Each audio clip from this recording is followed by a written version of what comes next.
Klemmbaustein Militaria aus Europa und nicht von Kobi? Ja, Freunde, das gibt es, nämlich aus Good Old Great Britain. Und was liegt da nicht näher, als vielleicht das ikonische Flugzeug Großbritanniens zu bauen, die Spitfire. Schauen wir mal, ob wir diese eleganten Rundungen mit Systemsteinen schön umgesetzt bekommen.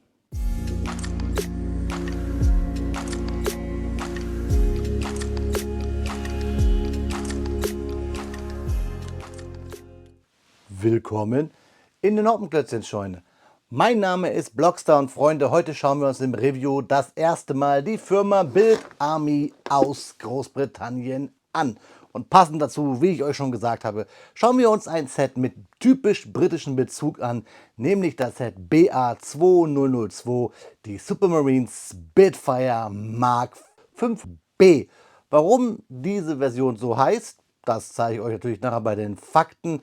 Wir schauen uns dieses 500 aus Systemsteine bestehende Flugzeug hier heute typisch britisch, passend zur Royal Air Force, genauer an. Und wie ich schon gesagt habe, heute ist es ganz wichtig, mal darauf zu achten, bekommen wir schöne Rundungen mit Systemsteinen hin. Ich bin ja etwas Kobi verwöhnt, lasst es uns herausfinden, gleich hier auf dem Bautisch.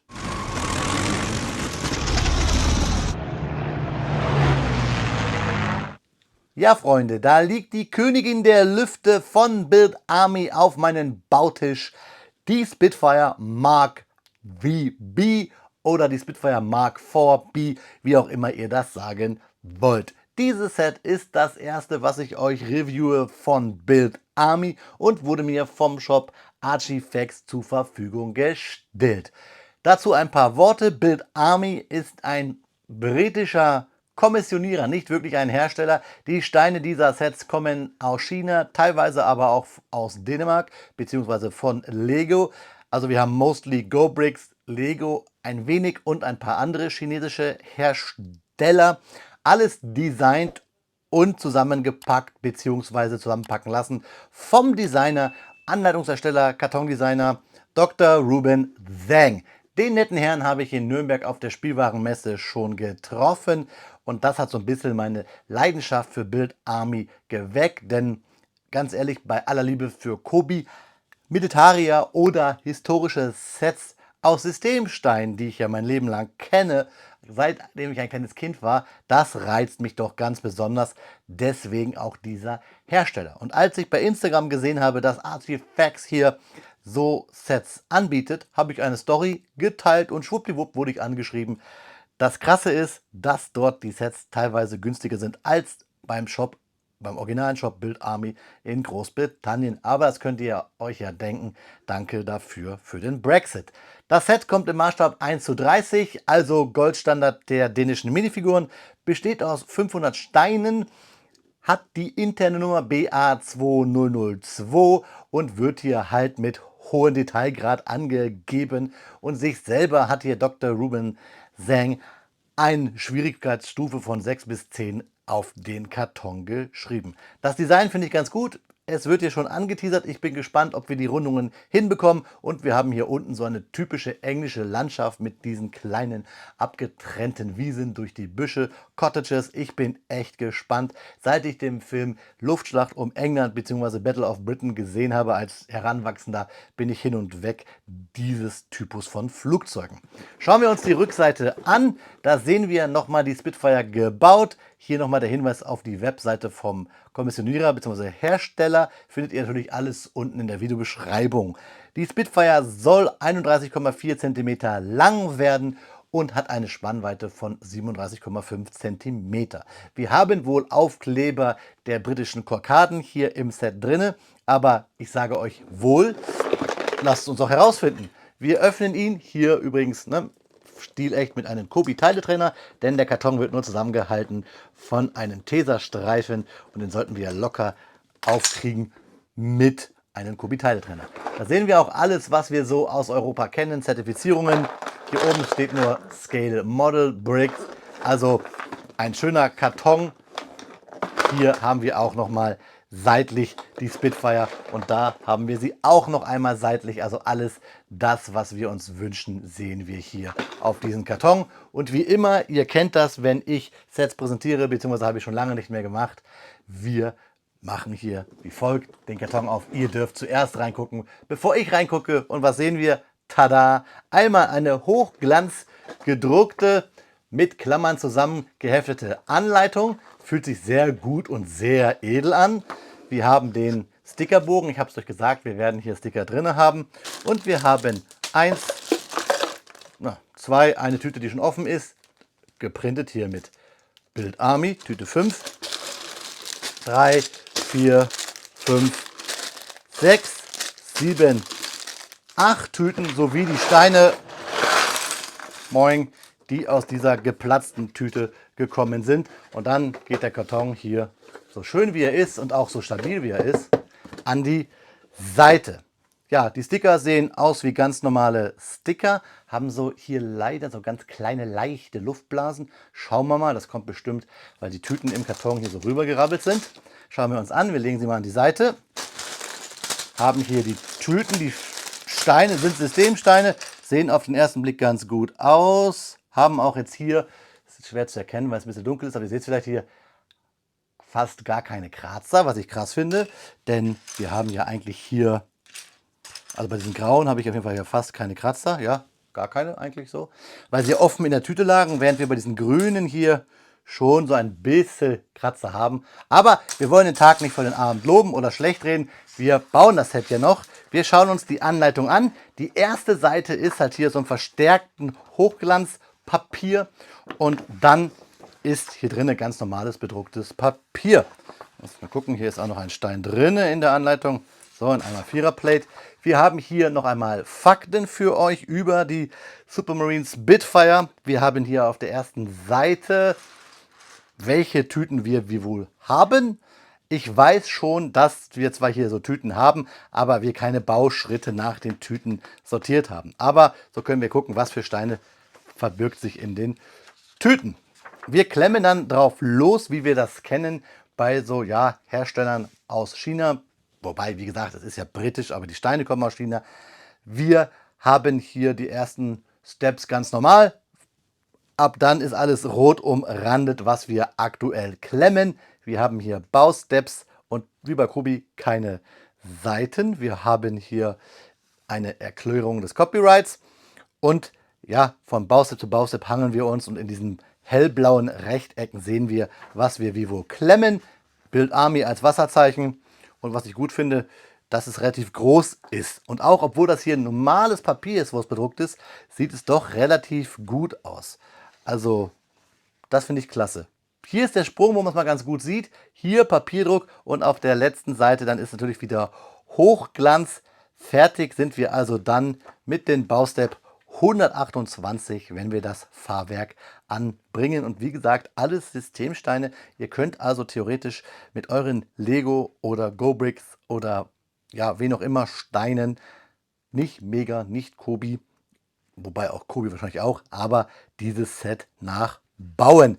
Denn Build Army verkauft auch Anleitungen. Und was der liebe Dr. Ruben Zeng auch immer sehr, sehr gut macht, er baut Bildcollagen, Bilderdiorama zusammen aus seinen Sets. Ja, das war es jetzt erstmal hier mit der Anleitung. Unser erstes Set. Wie gesagt, alle Infos zum Shop in den Niederlanden, zu Build Army findet ihr unten in der Videobeschreibung. Schaut da mal ruhig gerne vorbei. Aber erst nachdem ihr euch jetzt die Fakten angehört habt, während ich hier das Set baue, die Supermarine Spitfire Mark 4B aus dem Hause Build Army. Also euch viel Spaß bei den Fakten und mir beim Klemmen, liebe Freunde.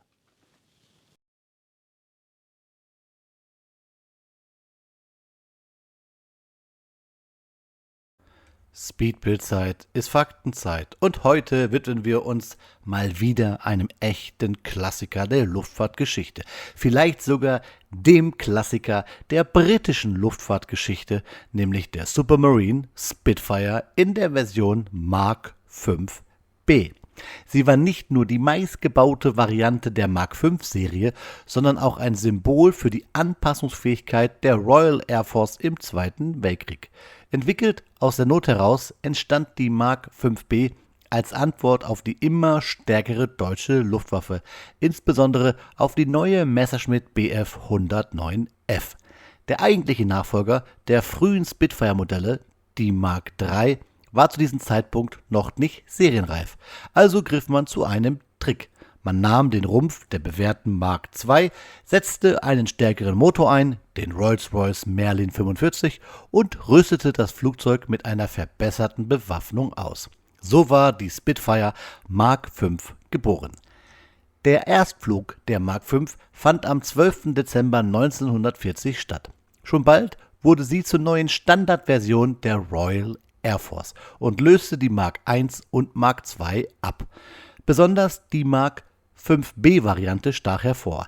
Sie war mit zwei 20 mm Hispano-Kanonen und 4 Maschinengewehren des Kalibers .303 bewaffnet. Damit verfügte sie über eine schlagkräftige Mischung aus Feuerkraft und Flexibilität. Insgesamt wurden über 6.400 Exemplare der Mark V-Reihe gebaut, davon mehr als 4.100 Mark V-B. Damit war sie die verbreiteste Spitfire-Variante bis dahin. Angetrieben wurde die Mark V-B vom Rolls-Royce Merlin 45, einen wassergekühlten 12-Zylinder mit rund 1475 PS. Das Flugzeug war etwa 9 Meter lang, hatte eine Spannweite von etwas über 11 Metern und eine Höhe von 3 Metern. Das maximale Startgewicht betrug knapp 3000 Kilogramm. Das Leergewicht lag bei rund 2260 Kilogramm. Die Höchstgeschwindigkeit lag bei 602 Kilometern pro Stunde in etwa 4000 Metern Höhe. In Bodennähe erreichte sie noch immer beeindruckende 530 Kilometer pro Stunde. Die Dienstgipfelhöhe lag bei 11.300 Metern und die Steigleistung betrug etwa 13,5 Meter pro Sekunde. Die maximale Reichweite lag bei rund 850 Kilometern mit einer durchschnittlichen Flugdauer von etwa einer Stunde und 45 Minuten. Auffällig bei der Mark V-B waren auch die Unterschiede innerhalb der Baureihe. Neben der 5A mit 8 Maschinengewehren und der 5C mit dem sogenannten Universal Wing war die 5B die goldene Mitte.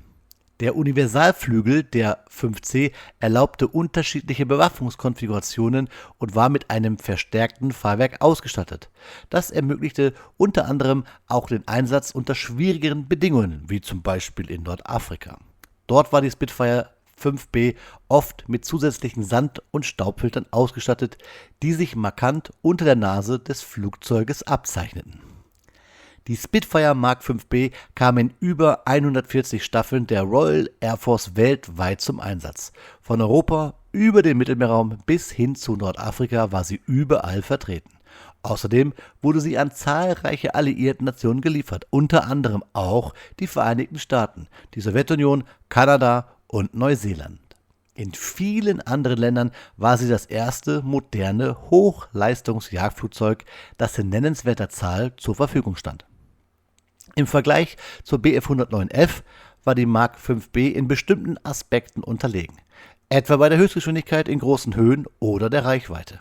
Aber sie hatte auch klare Stärken. Vor allem in Kurvenkämpfen war sie überlegen, dank ihrer exzellenten Wendigkeit und aerodynamischen Stabilität. Ihre Bewaffnung war zudem besonders wirkungsvoll gegen feindliche Bomberverbände, ein entscheidender Faktor im Luftkrieg über Europa. Die Mark V-B war also ein echtes Arbeitstier, eine Übergangslösung, die sich zur tragenden Säule der Royal Air Force entwickelte. Ohne sie wären viele Operationen in den Jahren 1941 bis 1943 deutlich schwieriger geworden. Und obwohl später leistungsstärkere Varianten wie die Mark IX oder die Mark XIV kamen, blieb die Mark V-B ein faszinierendes Kapitel in der Geschichte der Spitfire und der Luftfahrt insgesamt.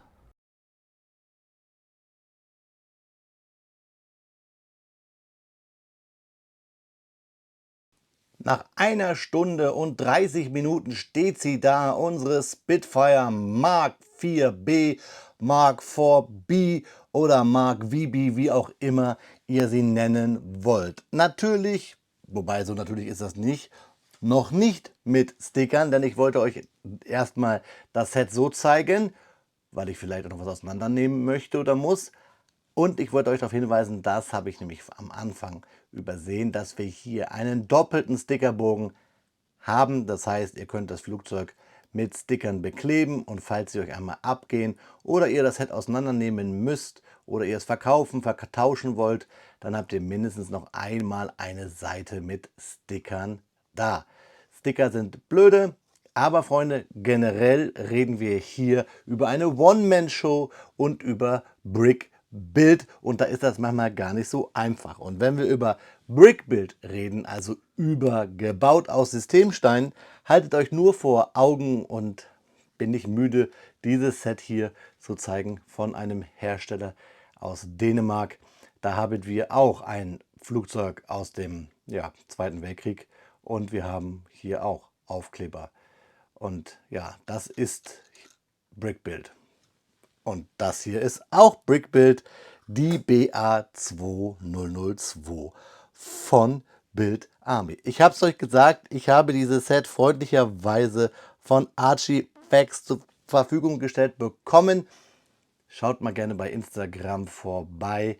Dort bin ich nämlich damals wegen diesem Post hier auf das Thema Build Army gekommen und zack, schon stehen da 3 Sets da, sogar 4, eins habe ich noch in der Mache. Und das Gute ist, dass dieser Shop euch dieses Set noch einmal bei einem Gewinnspiel schenkt. Das wird auf meinem Kanal aufgetragen, deswegen folgt mir gerne, bleibt gerne hier in tuned. Wenn wir das Review zum Leopard 2 machen, dann könnt ihr bei archifacts.nl auch dieses Set gewinnen, aber da sprechen wir dann drum, wenn es um den Leopard geht. Wir wollen hier heute über die Spitfire sprechen. Ich zeige euch gleich sie auf jeden Fall noch beklebt. Das möchte ich hier nicht euch vorenthalten. Ich habe sie erstmal so hier auf meinem Stand präsentiert, den ich mal gebaut habe, um halt in Zukunft solche Sets mal ein bisschen zu Leben zu erwecken. Und ihr seht, ich habe ein paar Minifiguren aus dem Hause Dänemark daneben gestellt, damit wir so ein bisschen einen Größenvergleich bekommen und auch ein bisschen dieses Brickbuild einschätzen können. Wenn wir so viel über Bricks und Brickbuild reden, dann gucken wir mal, was wir über haben. Hier eine ganze Menge Tüte an Steinen ist über in den verschiedensten Funktionen und Farben, Slopes, Brackets und ganz normale Plates. Also eine ganze Menge, was ich krass finde. Natürlich ist Build Army nicht sehr günstig, aber es ist eine One-Man-Show und wenn man dann hier noch so viele Steine über hat, finde ich gar nicht so verkehrt. Wie gesagt, bei Archifacts kriegt ihr die Sets sogar mitunter günstiger.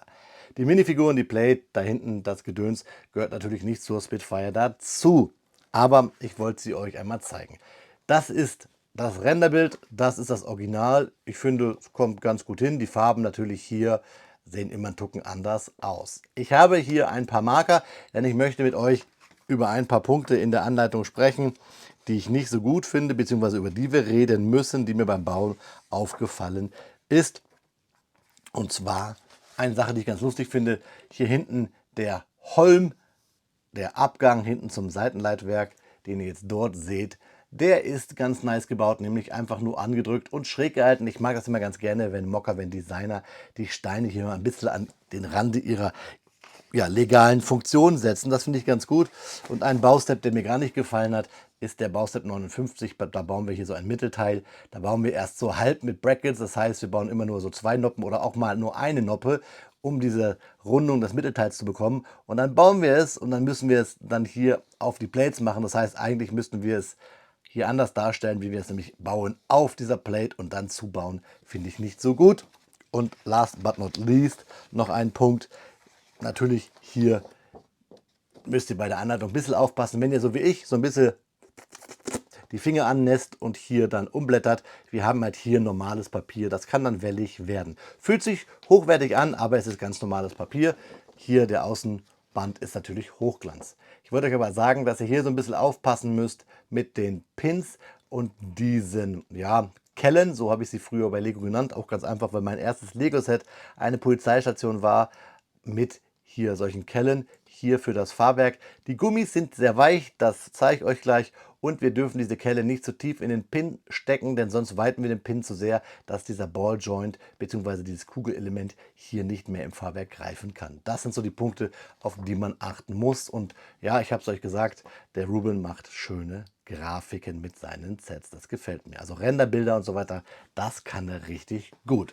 Ja, wir packen die übrig gebliebenen Steine zur Seite, wir packen die Sticker zur Seite. Wie gesagt, seht ihr gleich noch. Und jetzt sprechen wir natürlich über unseren Vogel, unsere Spitfire. Warum habe ich hier diese Custom Lego Figuren mit beigestellt? Na, weil ich es einfach ganz cool finde. Es passt halt nun mal einfach, über Brickbuild sprechen wir. Aber auch, weil wir hier zum Beispiel eine Klappe haben, genau wie bei der Original Spitfire, mit der wir andeuten könnten, dass der Pilot ins Cockpit steigt. Aber jetzt steigt die Spitfire einmal erst in meine Hände. Man muss ein bisschen aufpassen, wo man sie anfasst. Am besten ist hier der Bereich zwischen Motor und Kanzel. Da ist sie am stabilsten. Der Stand geht nach hinten. Und jetzt schauen wir hier einmal uns die Spitfire an. Ich habe auch die Aufkleber nicht drauf gemacht, damit ihr seht, wie die Steine aussehen. Ich finde relativ gut. Die grauen haben ein paar Mal dann doch einen kleinen Kratzer und die grünen haben so ein bisschen, ich glaube, es ist das Trennmittel aus den Formen, aber sie haben keine großartigen Lagerspuren und ihr seht auch, dass wir hier nicht super dolle Farbabweichungen haben. Das Schöne ist, ihr hört es vielleicht so ein bisschen, sie haben so ein schönes Knarzen, diese Steine. Also sie hören sich richtig gut an. Das Klemmen hat hiermit sehr Bock gemacht. Es gibt keinen Stein, der schlecht hält, obwohl wir hier in dem Bereich ja wirklich nur so auf ein paar Noppen hängen. Schauen wir uns an, die Spitze vorne hier der Propeller mit der Narbe. Natürlich Brickbuild gebaut, deswegen etwas dicker, als wir es kennen, wenn wir Formteile haben. Hier die Abgasanlage schön mit solchen C-Clamps-Elementen gebaut und sonst haben wir hier überall Slopes. Hier haben wir Gaps, das fand ich erst ein bisschen komisch, weil wir sehen hier, wir haben hier Noppen, die wir hier im Flügelbereich haben. Das Cockpit ist vielleicht das Kurioseste, weil wir dieses Kugelelement auf Rounded Plates auf einer Bar stecken. Wir können also nicht wirklich hier eine Figur reinstellen, weil wir hinten diesen Halter haben. Das gefällt mir auch nicht so gut. Hier aber dann wieder diese Bautechnik, wo wir einfach so aufnoppen und es hier unten aufnoppen und es nicht richtig draufnoppen. Daher diese Schräglage. Ich habe euch gesagt, Rundungen waren mir wichtig und die Flügelform der Spitfire, die ja ikonisch ist, ist hier wirklich sehr gut dargekommen. Trotzdem haben wir Gaps, das seht ihr hier, die Brackets, die wir hier gebaut haben, schließen nicht ab. Wir wissen, Kobi hat hier zum Beispiel halbe Plates, die würden sie hier reinbauen und hier hinten dieser, ja, schon von mir erwähnte, sehr blöde Bauschritt, dieses, ja, wie nennt man das, Rumpfelement. Dafür wieder schön geworden. Auf der einen Seite das Seitenruder, auf der anderen Seite, das ist der Nachlass, beziehungsweise nicht Nachlass, um Gottes Willen, der Nachteil vom Brickbuild. Ja, wir haben hier keine Baurichtungsumkehr, würde auch dann zu dick aussehen. Daher haben wir hier Noppen, heißt die Hoheitsaufkleber können wir auch nur hier auf der einen Seite anbringen. Dann wird sehr viel, und das ist auch so typisch in so einer Mock-Geschichte, gegengekontert mit Turntables, weil das halt so ein flaches Element ist, wenn wir von Systemsteinen reden. Deswegen haben wir hier überall die Oberseite von Turntables liegen bzw. klemmen, damit wir hier bestimmte Strukturen hinbekommen. Und richtig cool ist, dass diese Flügel mit Balljoints festgehalten sind, bzw. mit C-Clamps hier und in der Mitte C-Clamps auf ein Fernrohrelement. Das finde ich cool.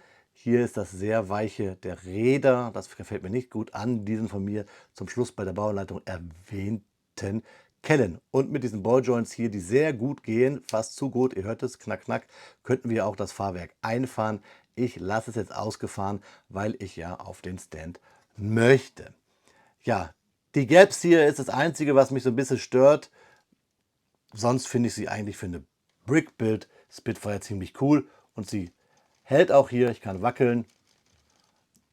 Das ist also nicht was mich hier stört an dem Set. Mich stört, dass ich halt aufpassen muss, dass ich halt, ihr seht es hier, wo ich anfasse, wenn ich jetzt hier anfasse, könnte ich es ja, kaputt machen, im Sinne, dass ich die Slope zusammendrücke. Das gleiche hier, also massiver ist es dann wirklich hier in dem Bereich und am besten hier vorne. Hier vorne haben wir halt auch es sehr wackelig.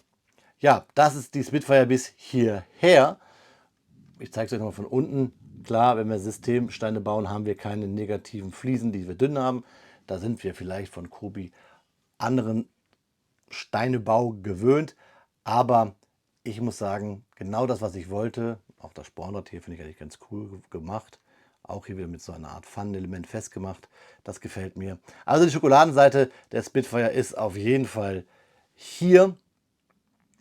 Und sie sieht am besten natürlich aus, wenn ihr sie auf ein Diorama stellt. Und das sage ich nicht, weil ich euch hier noch für mein Display-Stand hier eine Anleitung schuldig bin. Die wird es bei mir noch geben auf meinen Account bei Rebrickable. Nein, einfach weil dieses Brickbuild schreit nach Minifiguren daneben. Das finde ich, das gehört sich so. Und ja, unter der Decke hängen so ein Set, was hier so 1, 2, 3 strukturelle Schwächen hat und Gaps hat, weiß ich nicht. Ich würde es hier nicht drauf aufhängen wollen. Jetzt aber, Freunde, ich habe es euch versprochen, während ich euch auch nochmal hier den Motor zeige, hier mit dem Zahnrad, steckt alles mit einem Bar zusammen, mit einer Bar. Solange ich das hier euch erzähle, freut euch schon mal auf die Aufkleber. Die gebe ich euch nämlich jetzt. Dann schauen wir uns die Aufkleber noch einmal ganz kurz an, wie das war mit den Anbringen. Und dann geht es in die Detailbilder. Aber erst einmal das ungeliebte Thema der Sticker, liebe Freunde. Ja, Freunde, da haben wir die Sticker aufgebracht und wie ich euch gesagt habe, wir haben sogar ein paar Reserve-Sticker über.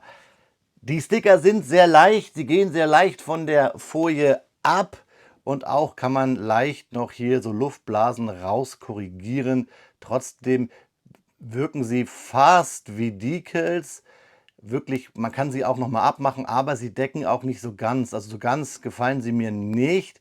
Trotzdem ist die Verarbeitung der Sticker relativ easy. Das habe ich schon bei vielen Herstellern anders gesehen. Hier hinten bei dem Viereck sind sie leider etwas zu groß. Und was ich euch gesagt habe, ja, Aufbringen der Sticker hat ein paar Probleme. Hier nämlich bei der Struktur, bzw. der Struktur an dem Cockpit. Da seht ihr dieses Teil, was halt nur mit 2 Noppen angebracht wird und dann mit Big Modified, mit Slopes gehalten wird. Hier ist mir abgegangen, weil ich halt hier angefasst habe. Da muss man also wirklich aufpassen. Hier reinnoppen, fertig und dann haben wir wieder alles beisammen. Also am besten wirklich hier anfassen, da ist die beste Struktur oder wie ich es mache, hier von unten, denn durch diese Funktion hier ist alles und durch die Turntables an der Spitfire von unten wirklich sehr gut verklemmt.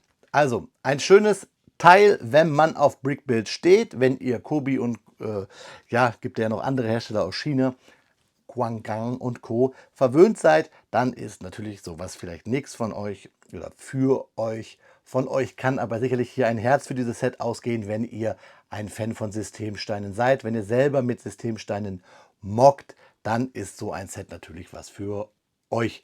Außerdem, wenn ihr auch vielleicht so einen kleinen, ja, Startup kann man gar nicht sagen, denn Dr. Ruben ist ja schon etabliert mit seiner Firma, kann man sagen, ist schon auf vielen Messen gewesen und seine Sets, so wie dieses hier, gibt es ja auch schon einige Jahre.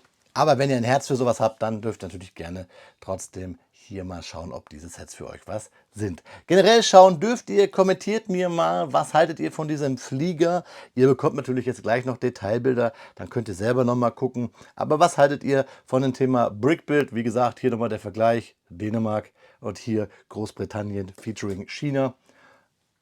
Gebt mir da einfach mal eure Meinung.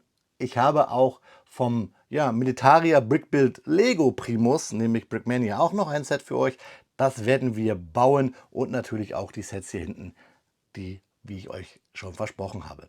Schreibt mir eure Meinung gerne in die Kommentare zu dem Set, zu dieser Vorstellung. Denkt an Archiflex und dann schauen wir uns gleich zum Abschluss nach der Bildershow noch einmal in die Augen, liebe Freunde. Ja, Freunde, ich habe es euch gesagt, ihr bekommt Detailbilder, damit ihr euch selber einen Eindruck machen könnt von diesem ersten Bild-Ami-Set auf meinem Kanal.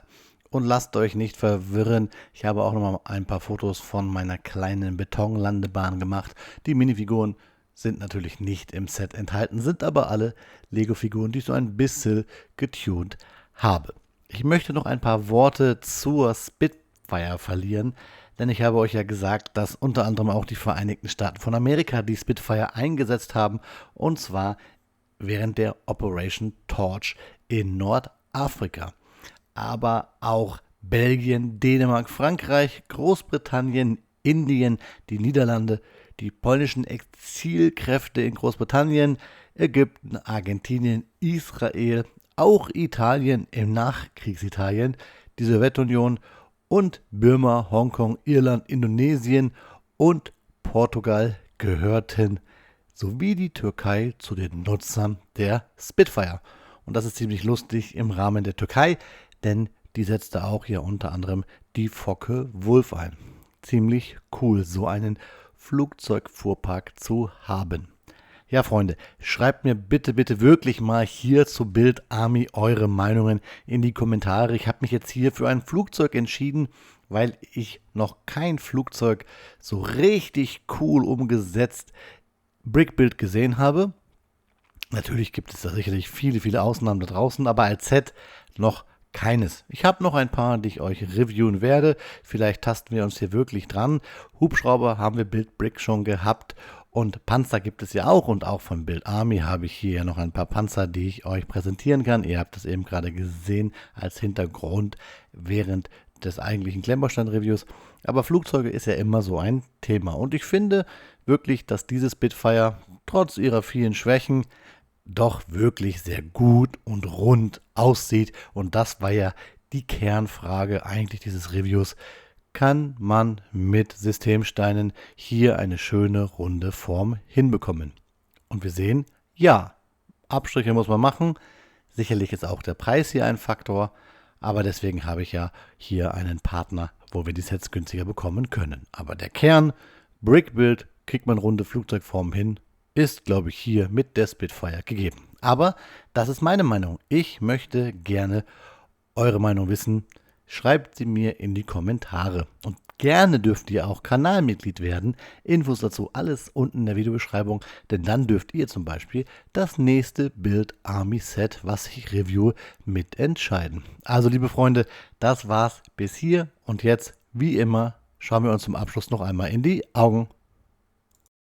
Ja, Freunde, da ist das Video schneller zu Ende, als so eine Alarmrotte mit Supermarine Spitfires in der Luftschlacht um England gestartet ist. Noch kleiner historischer Fun Fact und kleiner Gag am Ende dieses sehr, sehr spannenden Videos, denn wir haben zum ersten Mal uns Build Army angeschaut. Wir haben uns zum ersten Mal sowieso hier reines Brick Build Militaria in Technikform, hier in Flugzeugform angeschaut. Wie ihr das fandet, schreibt mir das gerne mal in die Kommentare, weil fast alle anderen Marken, die ich euch hier vorgestellt habe, haben Besonderheiten in Steinen oder Farbe. Hier haben wir mal fast das normale Klemmbaustein-Feeling. Auf jeden Fall, wenn es um Militaria geht. Ich würde mich freuen, wenn ihr unten einmal in die Videobeschreibung guckt. Dann könnt ihr einmal Archiflex gucken bzw. spüren, mal schmecken. Schaut gerne mal dort vorbei. Wie gesagt, ohne den lieben Marc hätte ich dieses Video gar nicht machen können. Und ja auch an euch nicht demnächst, ich habe es euch angeteasert, den Leopard verlosen können. Auch ganz wichtig, eine Erkenntnis dieses Videos, und es hat gar nichts mit dem Set zu tun, ist der Verkleidungsstore Seiters, den vielleicht der ein oder andere kennt. Da habe ich die Verkleidung gefunden. War mal wieder Spaß für euch zu stöbern in Verkleidungen. Da wird es auch noch ein bisschen mehr geben. Ich habe an dem Tag, als ich in Stuttgart war, das kann ich euch verraten, und den Store gefunden habe, mehr Geld für Verkleidung ausgegeben als für Klemmbausteine. Und das passiert selten. Also seid gespannt. Wie immer bitte ich euch, einfach alles zu kommentieren, was euch in den Kopf geht, rund um dieses Set, rund um meinen Kanal und rund um die Fakten. Und wenn ihr welche zur Ergänzung habt, auch gerne unten in die Kommentare ballern. Ja, Freunde, in diesem Sinne, ein Flugzeug. Ich wünsche euch einen guten Flug. Auf Wiederbauen, euer Freund, der Blockstar.